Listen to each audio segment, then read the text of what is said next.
slide.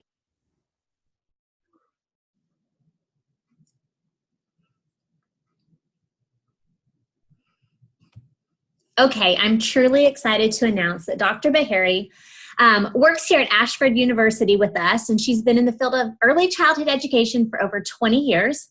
She frequently conducts workshops for educators on topics such as the importance of play and the impact of low-quality early childhood programs. Dr. Beharry truly believes that every young children can benefit from a high-quality early childhood experience and is dedicated to inspiring future educators to teach young children in the hands the way they should be taught. So we are so excited that she's here with us today. The next slide for the disclaimer.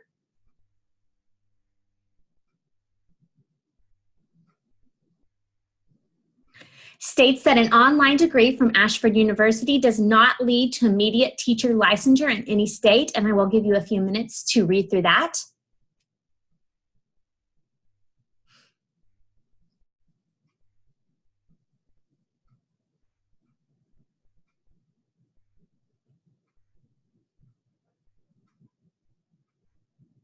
Okay, and our next slide is also a disclaimer that Ashford is not responsible for any outside links or websites that are provided during these webinars. So Dr. Beharry, the floor is yours. It won't let me unmute. I unmuted you. Okay, perfect. Okay. Welcome, and thank you for joining me today to explore our topic, how to incorporate everyday items into quality play and sensory art experiences. As you know, you just heard, my name is Dr. Stacy Beharry, and I have the pleasure of being your host today as we learn how to engage children in hands-on ways while staying in budget. Before we start, please note that I have resources at the end of the presentation that include recipes, easy-to-do activities, and all of the ideas that will be discussed. Also, a copy of this presentation will be available for you as a resource. So relax, jot down one or two of your favorite ideas, and let's begin.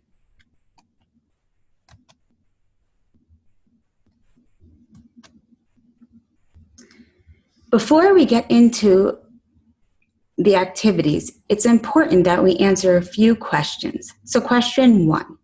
Why is sensory play important? Even more important, let's briefly discuss what sensory play is. Sensory play is any activity that includes stimulating a young child's senses. This means touch, smell, taste, movement, balance, sight, or hearing. Research shows that sensory play builds nerve connections in brain pathways. These nerve pathways can improve a child's ability to learn cognitively and help children complete learning tasks. Sensory play supports language development, cognitive growth, fine and gross motor skills, problem-solving skills, and can improve social interactions. Sensory play can also help with the developing and improving of memory. As you can see, in young children, sensory play is critical. Our second question, why must children be allowed to make messes? Through messes, children learn cause and effect, meaning if children don't learn that things make a mess, how will they then learn to clean it up? Educators need to provide a safe environment where children will learn, if I do this, then this will happen. This safe environment can provide opportunities for children to explore and feel safe enough to experiment and try new things. As we just discussed previously, hands-on experiences are how children learn best. Most sensory art experiences provide children learning in hands-on ways, which we know helps them cognitively. Messes should therefore be looked at as learning opportunities. Last question. Is sensory play just as important as sensory art? Not every child wants to finger paint or glue. Some children would rather play in the sand, love taking baths, are willing to explore sensory textures through play, or just play in sensory experiences. Sensory play experiences are something that we continue to do as adults, while sensory art is not. You may not know many adults who still finger paint, but you probably know many adults who swim, walk on the beach barefoot in the sand, or bake. Also, with sensory play, there is no final product. What do I mean? What I mean is, in an art project, at some point when you are done, you often have your final masterpiece. With sensory play, you can use your imagination until your playtime is finished. There is no final product. For example, if a child was playing ocean in a sensory tub, when he is done, it is now simply water again. The next time he plays in that sensory tub filled with water, he could decide to use measuring cups and measure things, or decide to set sea on a sail adventure. The possibilities are endless. Both sensory play and sensory art are equally important, but it is important to understand the difference and why we have both. Now that we understand the differences and have answered some important questions, it's time to look at what activities we can do. If you are like me, you love exploring sensory art experiences with children in your educational environment. This, however, can get very expensive. Here are some key things to keep in mind for the educator on a budget. Art materials should be cost-friendly. Do some research. You can find coupon codes online, buy in bulk, and shop wholesale. You can also buy materials during back-to-school times when sales are high, or buy when things go out of season. For example, I buy glitter glue paint the day after Halloween, and holiday tinsel and pine cones after the holiday season has passed when it's cheaper. At this time, everything is reduced and usually is in a great bargain or in a bargain bin. Make sure materials can be used in multiple ways.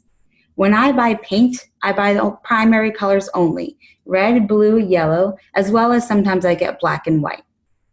Through teaching color mixing, I can make any color in the rainbow. With that same paint, if I add shaving cream and glue, I've just made puffy paint or foam paint. Take that same paint again and add a little cornstarch and sugar, and you've just made your own finger paint. I also only buy one pack of simple paintbrushes because you can paint with a wide variety of things beyond the paintbrush. We'll talk about that in a little bit. But a simple pack of brushes will serve you well. Also, share materials. I often have teachers, when I ran a center, order different things so that there were more resources to share. For example, if one teacher ordered white butcher paper, another teacher might order brown roll, and we would share it between the classrooms. This way we had twice the amount of materials to use. Recycled materials can be your best resource. Recycled materials are your best friend. From homemade sensory bottles made from water bottles and hot glue guns to painting on newspapers with toilet paper rolls, recycled materials can enhance any classroom experience. So where do you get these recycled materials from? Collect materials from your families in your program. Your families are typically happy to bring in low-cost items they have laying around their house. Plan ahead and think of what recycled materials you might use throughout the year. Create a list and collect these materials over time. Remember, it may take a while to collect everything that you will need, so keep your collection ongoing. For example, if you need 20 toilet paper rolls, you may have to collect over a few months. This is why the ongoing wish list is important. So, what type of household materials should you ask for? Water bottles can be used for creating rocket ships, animals, painting, and as I mentioned before, making sensory bottles for infants. Wine corks are great for fine motor painting and play. Other items you can ask for include clothespins, bubble wrap, Q-tips, coffee filters, forks, paper plates, aluminum foil, Ziploc bags, plastic utensils, sponges, newspapers, cottons, cardboard boxes, pantyhose, yarn, and shaving cream. Also, old adult-sized t-shirts make great smocks. So what do we do with these household materials? Here are some simple ways on how to incorporate household items into some sensory art experiences. Painting with paper cups. When using paper cups to paint, you are learning shapes. And when you flip the cup on both sides, you're actually learning how different size circles. Painting with Q-tips on foil paper. This is one of the favorites at my center. Children love the sound and the shininess of the foil paper, and the Q-tip enhances fine motor development. Another way to enhance fine motor development is to paint with clothespins that have cotton at the end of them. This really focuses on that pincer grasp. Another activity I do is I cut pantyhose, fill them with popcorn kernels, and tie them at the end. This can be used to drop paint or throw paint, and then you wash it out and you can use it for up to a few weeks. I also use forks and coffee filters to make animals such as lions. The forks give the paint a texturized look, and coffee filters mimic certain animal manes. I also buy large industrial sponges. These sponges can be found at your local hardware store. Think of what the janitor uses when he cleans the windows. I take these sponges and I cut them up into different sizes. I then use these sponges to paint in different ways. They are particularly good for little hands that have big paint projects. We use these sponges in particular on cardboard boxes as we turn those boxes into magic kingdoms, rocket ships to the moon, and race cars. These are just a few simple ways to utilize household products in sensory art, but don't be afraid to get creative and explore.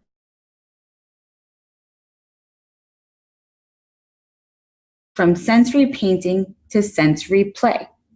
When we think of sensory play, educators often think of their sensory tables. While water is a wonderful way to enjoy sensory play, there's so much more that can go into your sensory tub. In my sensory tables, I have used soil, which I've combined with small objects such as smooth rocks or seeds, so children can dig for things and bury things. Shaving cream with different combinations, such as shaving cream and glue, or shaving cream and just water to watch it float. Flour and water with mixing sticks for children. Colored rice, which I'll talk about in a little bit. Pasta, both cooked and raw for texture. Jello already made so children can feel spongy textures. Leaves, which is great for babies to sit in. I often will fill my tub in and let babies sit and play and explore. Ice cubes so children can touch and watch them as they melt. Papers from the shredding machine. Cotton. Large size marbles with papers and paint so make really cool patterns if you shake it. Bubble wrap. Tear-free shampoo and tear-free bubble bath. Baby oil and water with food coloring. Beans, all shapes, colors, and sizes with measuring tools, and shredded newspaper. These are just some of the ideas I have, but you have the freedom to try new things. Let's talk recipe. Now, I can't go through how to make everything in detail here, but in my resource list, not to worry, at the end, you can find proportions for every recipe I'm about to give. Recipes help our future scientists of the world, our future experimenters, and our future mathematicians. Here are a few of my favorite ones to do with young children. Oobleck, cornstarch and water. You can pour the water in slowly and let your children feel how the texture gets stickier with each pour. And the cool thing about it is that it's hard on the bottom and soft and wet on the top. Clear mud, ivory soap, toilet paper, and water. This is fun to watch as the toilet paper becomes mushy and sticky. You can add in some brown by using your red and green paint, which you'll mix together or have the children mix, and now your clean mud has turned dirty. Ooey goo, shaving cream, and glue. Children love playing with this mixture. And for even more fun, add a few drops of liquid watercolor and get to mix them. They love the way that it feels. Creamy goop. Baby oil and flour. Not only is this texture fun, but it'll leave your hands feeling really smooth and nice. Jelly goop, Jello and shaving cream. Children love to squeeze the Jello in between their fingers and mix it by hand. If you're nervous about children mouthing this, you can switch to whipped cream, which will kind of have the same effect. Colored rice. White rice with liquid watercolor. I use liquid watercolor over food coloring just because it comes off easier on your hands, on the children's hands. Children love to measure this, and I usually put it in some measuring cups, strainers, and spoons, and they would play in it all day if I let them. The key to this is to mix it in a Tupperware and shake it up really hard so that it gets all these really cool colors, and if you store it in a closed container, it will last for a few weeks. Volcanoes. Baking soda, vinegar with food coloring on the side, and medicine droppers. I typically color the vinegar with food coloring or liquid watercolor and fill the table, my sensory tub, with baking soda. I then have the children use the droppers, like a turkey baster or whatever we can get, and drop the vinegar into the baking soda filled tub for little mini volcanic colorful explosions. They love to do this. Flubber. This is one of the few things I make without the children's help. It's Elmer's glue, liquid watercolor, and borax. I make this one because of the borax, which can be dangerous if ingested. Though some educators do choose to let children make it, and that's up to them. So it's really up to what you feel comfortable with. After it's made, though, I place it in the tub for hours of fun. And again, if you keep it in a dry sealed container, your borax can last for a few weeks. Edible finger paint, corn syrup, and food coloring. This is especially great for young babies who still love to taste everything. And of course, the very traditional, but still important to mention, traditional Play-Doh. Flour, salt, cream of tartar, and water. Save money and don't purchase your own Play-Doh. If stored in an airtight sealed container, your home-made Play-Doh can last for up to 3 weeks.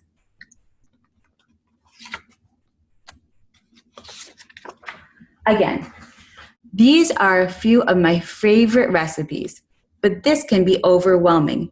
Choose one recipe and have that ready for your lesson of the day. That being said, you should always have your grocery list on hand. What is this, you ask? These are the materials you keep on hand in your classroom so that when you have some downtime or you see an opportunity to squeeze in some sensory play or art, you are ready to go. In my classroom, I have the following always ready to go. Sponges, they are easy to use and low cost. Shaving cream, which I use both in sensory play and in sensory art. Flour and cornstarch, which I store in airtight containers. Beans, which I use in both sensory play, math, and art. Oil and vinegar, which can be used in many projects. Ziploc bags, which can help make sensory texture bags for children who need to hold something at circle time. So how do I make a sensory texture bag? I will fill the bags with hair gel and marbles or beans and allow them to squeeze it for soothing purposes during circle time. Jello. I use Jello unmade and add a little bit of water so it can be used for painting with babies. And also, of course, I always have toilet paper. This toilet paper can be used for making different art projects. Like the toilet paper itself can be used for collages and wet maches, and of course, save those toilet paper rolls. The children once made an entire beehive colony out of toilet paper rolls. You can also use them to paint, make binoculars, or rain shakers. The list is endless. So now you might be asking, she's given me so many ideas, but what age is this for? Sensory play and sensory art is designed for every age. From 6 weeks through 8 years old is what I use this for. Honestly though, my teenage sons still love playing with flubber and oobleck and Play-Doh. For young infants, I like to dip their feet into sensory experiences we are having, and I often let them sit and touch and feel. For young babies and toddlers, I will adapt ingredients to ensure that everything is non-toxic and safe if mouthed. As an example, I may switch sweet shaving cream for Cool Whip, like I said, and I also use Ziploc bags.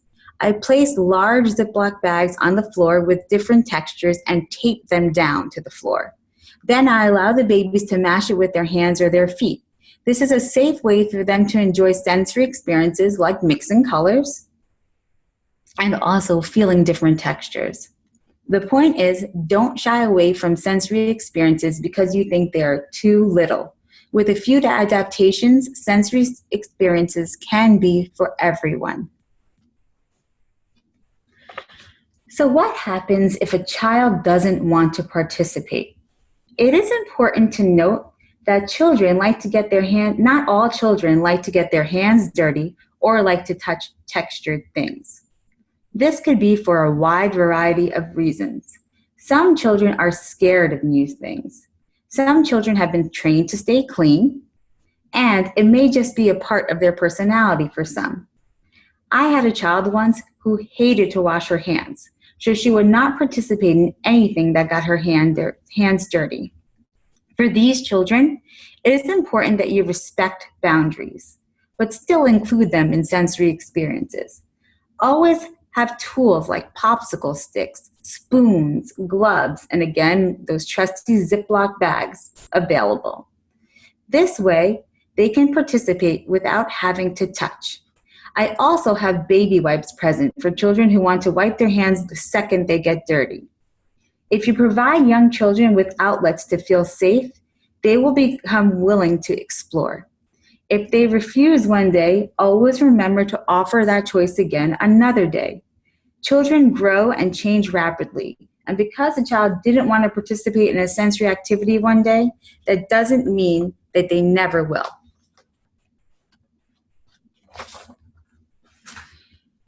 The point of this presentation was to help you find different ways to explore sensory art and play.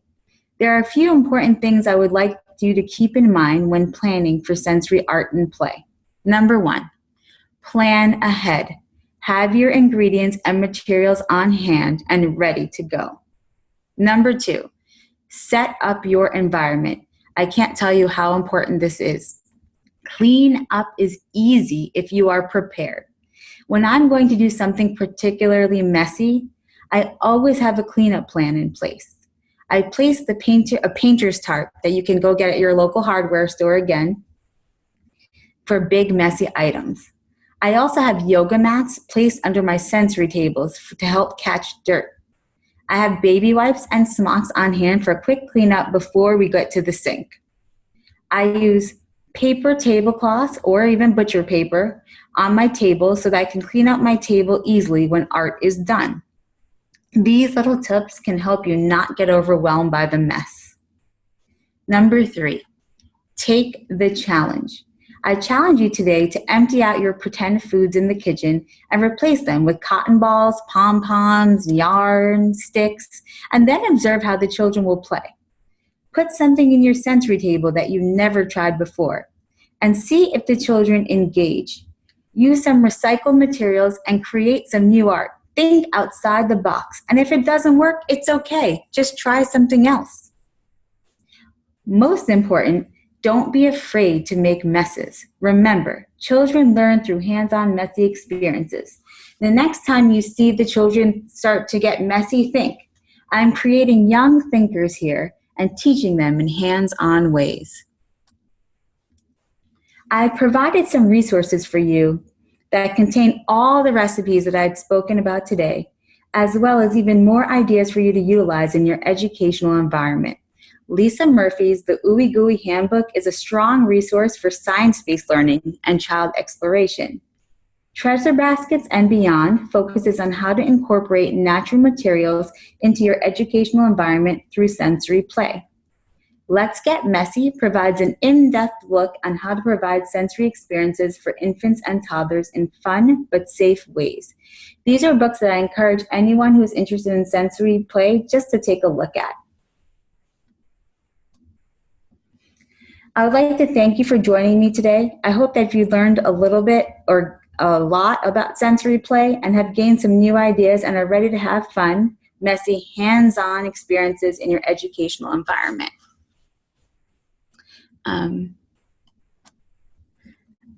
So I don't know if we have questions. I can look at the chat now to see.